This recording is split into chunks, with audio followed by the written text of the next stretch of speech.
Ayun mga kalangga, palang tanghali. Mag-alauna na po ng oras. So welcome again sa aking channel PTV. Sa bagang pa lang po, support po tayo Kulot Malalag, Rachel Morales, Roboys and Robos. At sa lahat ng mga kasama kong charity vlogger. And syempre kasama natin sa Mia. So ako daw maghatid sa kanila sa school mga kalangga. Ito muna yung vlog ko sa ngayon. So after nito, pupunta na ako ng munisipyo para lakarin yung mga kailangan ko sa birth certificate. At kuha ko pa ako ng permit para dun sa tindahan. So ayan si Mia mga kalangga. Salamat sa lahat ng anonymous, sa lahat ng supporters, mga kapamilya natin sa YouTube. No, maraming salamat sa support nyo sa amin, especially sa Maglangga. So yun, nandito siya, may pasok sila, syempre. So yun muna mga kalangga, abangan yung vlog kong karugtong nito. Mga kalangga, kabuuan ng aking vlog ngayong araw. So ito muna, God bless sa ating lahat, babay po muna. So yun mga kalangga, apat pa. Ay dalawa na lang, mapapirmahan ko, and then after nito, mag-requirements na ako. Marami pang proseso. Tapos yung sa birth certificate ko pa, mga kalangga. So yun mga kalangga, no? So actually maghapon ang kalakad ng papel.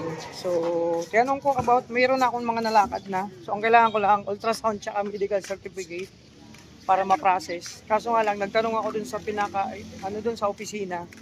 Kailangan ko pa daw magbayad ng nasa 8,000. So kinonsern ko about sa pagkuha ni Justin, yung kasama ko, tapos yung kakilala ko dito sa Bulan, na wala nang inaano na, yung concern ko ay Justin, na sabi ko, bakit ganun?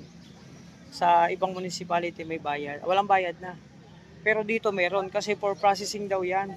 Ang daming gagawin pa, pagpa-publish, no? Mag-hearing, parang ganun. So, kinonsern ko rin sa kanila mga kalangga, yung sabi ko nakakilala ko dito, siya ang nag-asikaso. Sa ngayon kasi hindi alam, sabi, baka daw iba yung pagkasabi sa akin. Kasi hindi man daw nila ina-allowed, kasi through office by office daw to. Office dito sa Bula and through office dun sa sa PSA. So siguro mas matagal ang pata. Ang inaano ko lang, sana malaman natin pag na-okay na to lahat kung magkano babayaran sa munisipyo. Kasi sabi ko nga dati, nakausap ko na rin si Mayor dati, nagpa-appointment ako. Sabi, kalahating matulong nila sa akin. Sabi ko nga kay Mayor dati, hindi ko naman to kasalanan. Sana, hindi ba merong dineclare si Duterte dati na wala nang mga babayaran pa, na gantong halaga for processing free na. Sabi ko nga rin kay Justin, dun sa DAET, wala nang babayaran talaga. Ano lang mga requirements. So, hindi ko alam kung bakit for processing daw yan. So, after nang maayos ko yung magpapa-ultrasound ako, kailangan ko pa-ultrasound para may pasa to. Siguro by Monday, may opisina dito. Bukas pa-ultrasound ako. Tapos, tingnan natin kung yung alagang 8K na sinasabi, mahigit na kung makakahingi ako ng tulong dito sa munisipyo na para free na, kasi kunti na lang. Kasi malaking bagay din yun mga kalangga, no? Yung 8,000, sabi mo 8,000, yung paglakad nga lang nito, pera pa medical, magbabayad pa ako lahat, no? So, wala akong magagawa kasi ito yung protocol dito sa Bulan, Sorsogon. So, sana makahingi ako ng tulong kay Mayor. So, ito muna mga lang update ko sa paglakad ng aking papel. At kanina, hindi ko na na-vlog kasi bawal man sa loob yung mga video-video. So, dito lang ako sa labas. Dito ako sa municipality of Bulan, Sorsogon para makita nyo mga kalang. Municipality of Bulan, Sorsogon. So, dito ako sa munisipyo, no, ng Bulan. Ito mo ng update na lang ako mga kalangga, medyo syempre happy pero nalulungkot kasi dun sa halagang babayaran pa, panggatas pa ng mga bata yun. So di ba, kung makakalikom ako ng ganung halaga, sayang din pang alawas nila, di ba? So sana pareha sa DAET. Sabi kasi sa akin mga kalangga ni Justin, wala na daw siyang talagang binayarang malaking halaga, free na sa munisipyo dun sa DAET. So sana ganun din dito sa Bulan, ganun ang sistema. So mamaya kausapin ko ulit si Justin pero sabi talagang Justin, wala naman siyang binabay. Mga requirements lang, makapal talaga kasi mga school credential. Pero na ako mga school credential dati kasi naglakad na ako. NBI okay na, nagkuha na ako. At mga Xerox pa, papaseros ko na lang lahat to. No? After nito, ang kulang na lang, magpa-ultrasound ako. After ultrasound, may bibigay sila sa aking certificate na papel, babayaran ko para sa kanila daw galing, at syempre ipapasa kung saan dito sa RHU ba yung hiningi niyang certification. So ito muna mga kalagang update sa paglakad ko ng mga papers at birth certificate ko, kasama na yung business permit ng food cart namin na ginagamit. So update lang ito mga kalangga. abangan natin kung ang kabuuan pa nito ng aking vlog ngayong araw.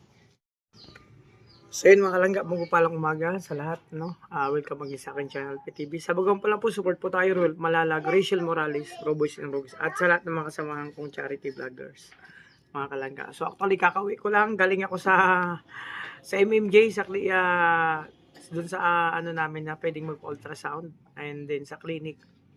Babalik ko alas 2, hindi na ako nakapag-vlog doon mga kalangga.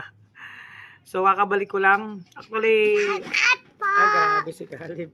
Kakaibang ngipin mo yan may parang bad news ba yun? O good news? Kasi pagdating sa MMJ, ang schedule pala doon ng mga ultrasound, listahan, Miyerkules, magpapalista ka doon, Miyerkules. And then, yung schedule ng ultrasound, Sabado. Sabi ko, wow, 1 linggo pa mahigit, no? No, kasi Sabado ngayon, 1 linggo pa. Sabi ko kasi, yun nga mga kalangga, kung magtatagal ako dito, wala talaga mangyayari sa vlog. Oo, kasi alam nyo naman mga kalangga, pag nandito ka sa Sorsogon, kaunti lang talaga ang pumapasok na views. So, wala, barya talaga. So, hindi ako pwedeng magtagal dito kasi yun nga. Bulan, Sorsogon nga. Bulan, Sorsogon. Municipality of Bulan, City of Sorsogon. Ay, mga kalangga, nag-ano si Kalib, ano talaga yan, Marites. Sabi niya, Sorsogon daw to, hindi ba to Sorsogon? Bulan nga, pero City of Sorsogon. Sabi si Kalib. Yun nga mga kalangga, so mamaya-maya, kakain na nga ako kasi gutom na. Magluto lang kami ng ulam. Ano? Candy. Ay, kunin mo bag ko. Gusto na yung candy ko, yung mentol.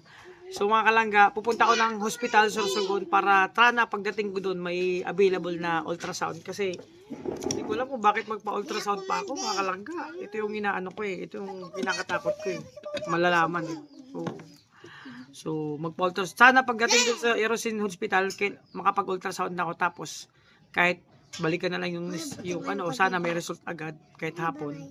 So mga kalangga, sana. Kasi kung mag-1 week pa ako, gusto kong mag-stay dito ng matagal. Siyempre, para makasama ang family. Kaso nga lang, wala bagsak. Oo, nga. Yung revenue natin, walang papasok. Paano yung mga umaasa sa atin, di ba? O, kaya sana, ito yung inaano ko mga kalangga. Sana, no, hindi naman sa, di ba? Sana, tag-isa lang. Doon ka, makaka-copyright ako. Nag-vlog ako. Sana mga kalangga, ito yung wish namin lagi, no? Lagi namin pray na sana kahit yung mga Roboys, kahit saan man magpunta, no? Kahit sino man sa amin, Dait man, Sorsogon man, Bukidnon man, o Manila man, o Legazpi man, o Cavite man, kung saan mang dako ng mundo. Sana may ano pa rin, may magandang ano pa rin, tawag nito, views po. Support ba? Kumbaga. Kaso wala man tayo magagawa dyan mga kalangga, no? Kasi yun nga, lagi naming hiling din na sana kahit hindi kami kasama ni Dudong, maganda yung views namin. Kaya nga, yun. Sabi ko kay Kim, bro, Kim, mag-ayos ka ng passport mo, mag-abroad ka. Di ba? Oo, kasi yun. Hindi, inaano ko lang si Kim. Sabi ni Kim, ay, malayo pa yan kuya. Ano pa, kukuha pa ako ng passport. Sabi niya. So yun, basta mga kalangga, ito yung update sa lakad ko ngayong araw. So abangan nyo, punta ko ng Erosin. May kasama ko, magdi-date muna kami. Ganito lang kayo mag-date pag may mga lakad. Tapos malimit dito lang sa bahay. O, diba? Para tipid. So mamaya, pakakain, punta kami ng Erosin para makapag-ultrasound. Sana makapag-ultrasound na. Kung hindi, no choice ako. Mag-i-stay ako ng 1 linggo dito. Kasi kung babalik ako doon, tapos babalik naman ako dito. Nako, yung ano natin, yung budget, papunta at parito, tapos balik na naman. So, titingnan ko. Kasi Miyerkules, Monday, ilang araw pa, di ba? So, bahala na ako nung mapag-desisyonan ko mga kalangga. Pero, isa sa mga goal ko talaga, maayos may pasa ko na tong mga requirements ko dito sa Sorsogon, Bulan Sorsogon, sa pag-ayos ng papers ko. At, by Monday, yung ano naman sa permit ng aking food cart. Kasi ito lang yung food cart naman, konti lang naman talagang kita. Yung pang-allowance nila, hindi na kumukuha niyang pang-allowance na kulang pa. Kasi hindi man dito ganong kalaki ang bentahan dito sa probinsya. Hindi tulad sa mga Manila City, di ba? Malakas. So yun muna mga kalanggang update. Pasensya na sa vlog ko. Ito muna. So God bless.